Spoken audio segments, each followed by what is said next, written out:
Will we be seeing former President Donald Trump in handcuffs? Now, over the weekend, Trump posted on his social media platform saying he is going to be arrested tomorrow by Manhattan's district attorney over alleged hush money payments to Stormy Daniels. Now, Trump also repeatedly called for folks to protest and, quote, take our nation back, unquote. Now, there is no word from authorities if Trump will actually be arrested, but clearly there's a lot to talk about here. Let's start with Trump's potential arrest. What do you think the chances are that Trump is right? And what do you think of these charges? I mean, Tori, you follow politics. There's never been a president who's been arrested. Will we see fingerprints? Will we see a mugshot? I don't think so. I think we will see, I don't even think you'll see this. I think you'll have him be surrendered to the police. As a former president, I don't think they're going to take him down and perp walk him. I think that's what he wants. I think that's a campaign ad. I think that's real good to rev up the base, so I don't think they're going to give him that. I do think, though, he will be taken in for an indictment, and basically all he did is he paid hush money to Stormy Daniels, allegedly. That wasn't really the big deal. The cover-up was, and he made fraudulent documents, and that ran into election laws and campaign finance, so he got himself in trouble. But Sam, after that, there's a whole list of other things that he's in for: racketeering, official documents, conspiracy to defraud, contempt of court. This one is hitting because of statute of limitations, and yeah, it's an offense, and he's going to be taken in for it. I was just thinking, normally shows have graphics for that, but Tori just holds a paper up. She really does carry that paper. Yeah. No, that's not a prop. Yeah. I mean, you know, I'm not that surprised by this.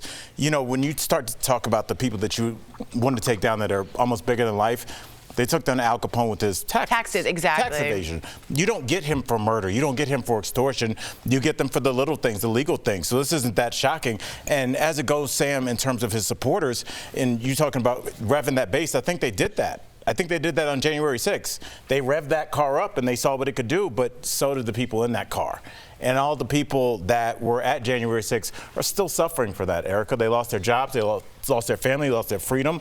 And I don't know if you can get people to show up at a personal residence at a golf resort the same way you could at the Capitol. Well, let's get to that beat, to your point, and then I want to hear what Erica and Jeff think. So let's talk about Trump's call for protest. Authorities in New York are already preparing for mass demonstrations. Meantime, some of his supporters are suggesting protesters create a, quote, patriot moat around Mar-a-Lago that would prevent authorities from getting in. And finally, House Speaker Kevin McCarthy says he doesn't think people should protest, and went on to say, if you spoke to Trump, he doesn't believe people should either.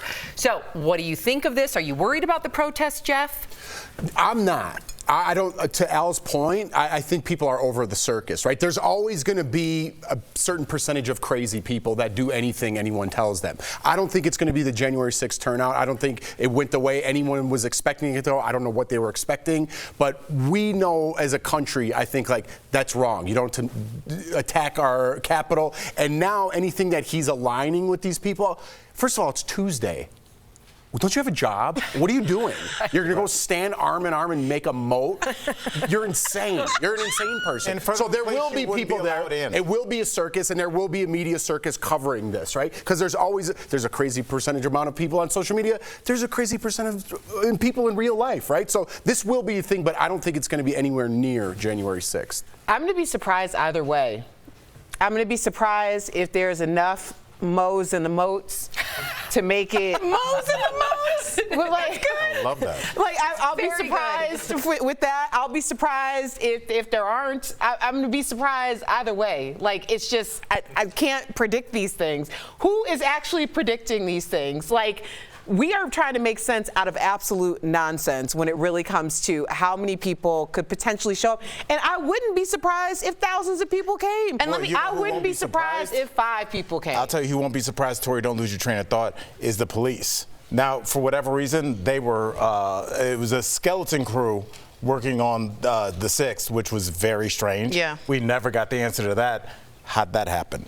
But this time, people, the law enforcement will be prepared. So if they think that they're going to be fighting guys wearing beach shorts and fist fighting, the authorities will be properly prepared for a patriot moat, or the mows in the moat. The mows in the. Let me just also make this clear, because we're kind of glossing over it. Don't forget that this is a former president asking a mob to be summoned at will, for him to be above the law. That is clearly what's happening. I just want to break it all down to make it that.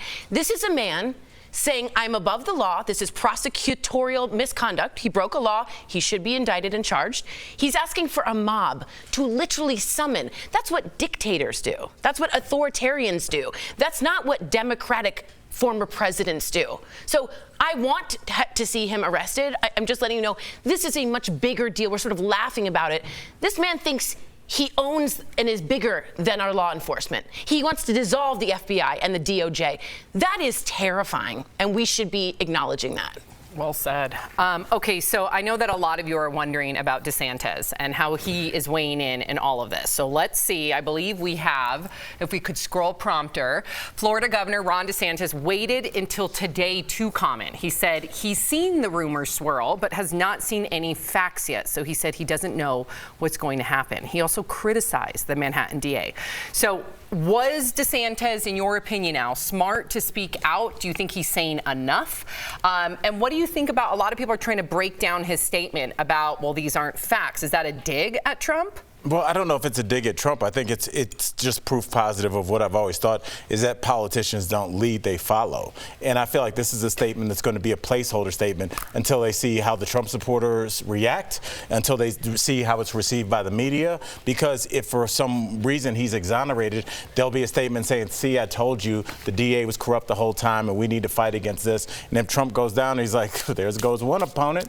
What's up next? So, but he's also keeping his fan base kind of close to make sure, because he can't alienate them, because he needs them to make a run in the general. That's what we call in D.C. walking the tightrope, and he did it really well. He did it really well. Now, he's an attorney. He knows how to walk that tightrope. I'm going to keep They also call it in the circus. They do too. He's going to keep the Trump supporters. He's going to put a little blast, but he's not saying anything. This is a wah wah wah wah wah wah wah wah. You got what is that, Charlie Brown? You know, the teachers. Yeah. That statement was bupkis, but it saved him time. I don't know the facts, but they're lying. Correct. Let me ask you guys this: if Trump gets arrested, do you think that will actually help his campaign? Can he even run after that? Yes, you can. You can run from jail. Marion Barry, our mayor, certainly won. Okay. Do you think that'll rally his base more? I don't know. Like Erica, I can't get the temperature on if it's going to make him a martyr, right? And he's going to use it for his campaign. For me, I don't know why you don't want to distance yourself. You know what I mean? If you're following a man like that, you have DeSantis waiting in the wings. That seems maybe more sensible. I know not to most people. No, right. But if you put Trump next to him, it seems more sensible, right? Mm-hmm. DeSantis is trying to stay out of it because that's Trump's tactic, right? Hey, well, I was going to say, whatever, a derogatory comment, right? That's what Trump does. And he attacks you with his words. And then he kind of puts you down. I think DeSantis should just sit back and let this play out, because it's kind of becoming, like I said, a circus at this point. Mm-hmm. But it's happening in the state that he's the governor in. So I don't know if he can say nothing. Well, he didn't say nothing. That's why talking about like getting into. Yeah, he said a lot of word soup. It was just wah, wah, wah, wah, wah. But he has to say wah, wah, wah. You know what I mean? That was a great When point. would we find out tomorrow? Would it be in the morning? My guess? Yes. 5 o'clock, so it's after the news cycle. So it starts the news cycle at that point. But you don't want to give him the whole day of a perp walk and the fingerprint and the mugshot. Again, to me, unless he wants that. But that's what you don't want to give the person being charged what they want. Okay. Right, and I don't know if he wants that. I don't know if it makes him electable. That makes him a martyr. The visual of a president in handcuffs is not good. Makes him a martyr.